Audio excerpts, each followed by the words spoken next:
Salam əziz tələbələr, bugün Python seriyasının üçüncü videosu ilə davam edirik. Bugün Pythonda həm ədəd tipli, həm də string tipli verilənlər üzərində toplama əməliyyatı ilə tanış olacağıq. Açırıq Python proqramını.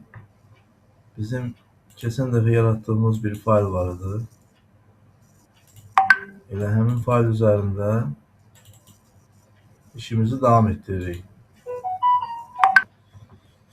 Deməli biz iki dəyişən daxil edək. Deyək ki, A dəyişəninə bir 15 qiyməti mənimsədirik. B dəyişəninə 20 qiyməti mənimsədirik. 15 və 20 qiymətləri ədəd tipində olan qiymətlərdir. Pythonda biz bunlara numeric tipləri deyirik, yəni ədəd tipləri. Və numeric tiplərinin özünün 3 növü var. Integer tam ədədlər, bu 15 və 20 kimi ədədlər tam ədədlərdir. Yəni nöqtəsiz ədədlər. Float tipli ədədlər. Float bizim bildiyimiz həqiqi ədədlərdir. Nöqtəli ədədlər. Məsələn 20,5, 5,6 və s. Və bir də kompleks ədədlər, riyaziyyatdan bildiyimiz kompleks ədədlərlə eynidir. İndi biz bugün integer tipli ədədlər üzərində toplama əməliyyatına baxırıq. Qeyd edeyim ki, integer tipin üzərində olan bütün əməliyyatlar, integer tipli ədədlər üzərində olan əməliyyatlar, toplama, çıxma, vurma, bölmə kimi əməliyyatlar float tipində də olduğu kimidir. Yəni float tipində də aid etmək olar. İndi bir C dəyişəninə A və B ədədlərinin cəmini, A və B dəyişənlərinin cəmini mənimsədək. C bərabərdir A plus B və print C komandanı işə salırıq. Və gördüyünüz kimi bildiyimiz qayda ilə, yəni riyazi qanuna uyğunluqla proses yekunlaşır. Yəni C dəyişəninə biz A və B-nin cəmini mənimsətmişdik. A-nın qiyməti 15, B-nin qiyməti 20 olduğuna görə bu cəm 35 nəticəsini verir. İndi bu ədəd tipli, integer tipli verilənlər üzərində bildiyimiz riyazi qaydalarla gedir. Amma gəlin bunları 15-i və 20-ni dırnaq işarəsi daxilində yazaq. Görək nə baş verir, nə dəyişiklik olur. A dəyişəninə dırnaq daxilində 15, B dəyişəninə dırnaq daxilində 20 mənimsədirik. C dəyişəninə olduğu kimi onların cəmini mənimsədirik və RAM modunu işə salırıq. İcra edirik yəni bu proqramı. Və nəticəni görürsünüz. 1520 kimi görünən bir nəticə çıxır ekrana. Amma əslində o 1520 deyil, 1520 desək daha doğru olar. Çünki burada səbəb nədir burada? Pythonda dırnaq işarəsi daxilində yazılan ədədlər proqram tərəfindən string tipində qəbul edilir.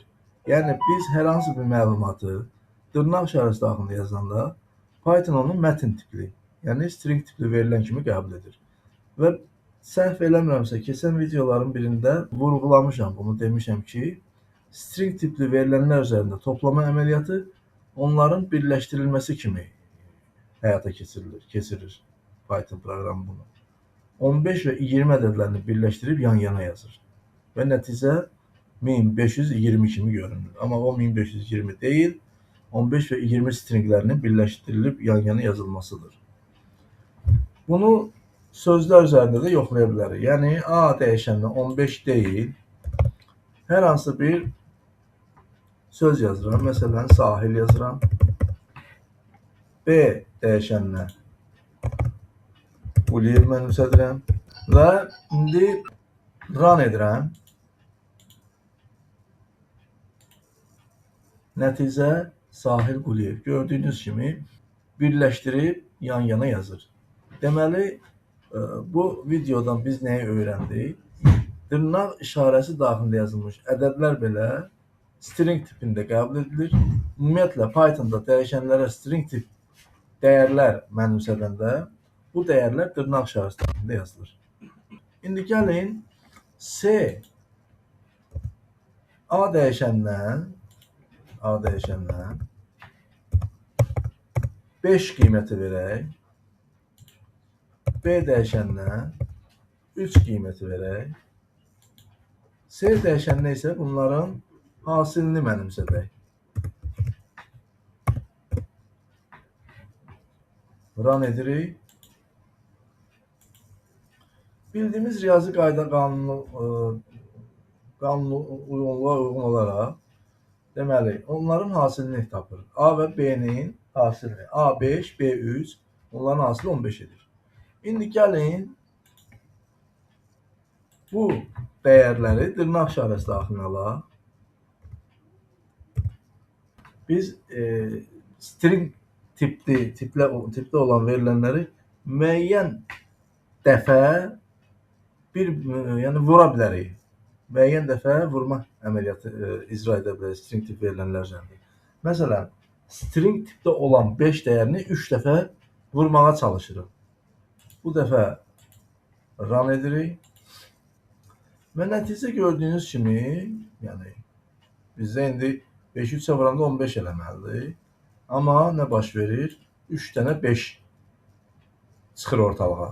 Bu nədən irəli gəlir? Vurma əməliyyatı ümumiyyətlə nədir?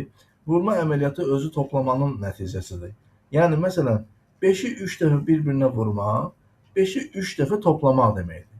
Yəni, 5 üstə gəl 5, üstə gəl 5 deməkdir. Bu da nəticə 15 edir.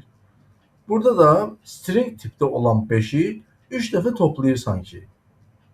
String 5, üstə gəl string 5, üstə gəl string 5. Bu əməliyyat belə başa çatır və bu string tipdə olduğuna görə dediyimiz kimi string tip verilənlər üzərində toplama əməliyyatı onların birləşdirilməsi kimi həyata keçirilir. 3 dənə 5-i də toplayıb onları yan-yana yazır. Yəni birləşdirib yan-yana yazır. Nəticə 5, 5, 5 olaraq ortalığa çıxır.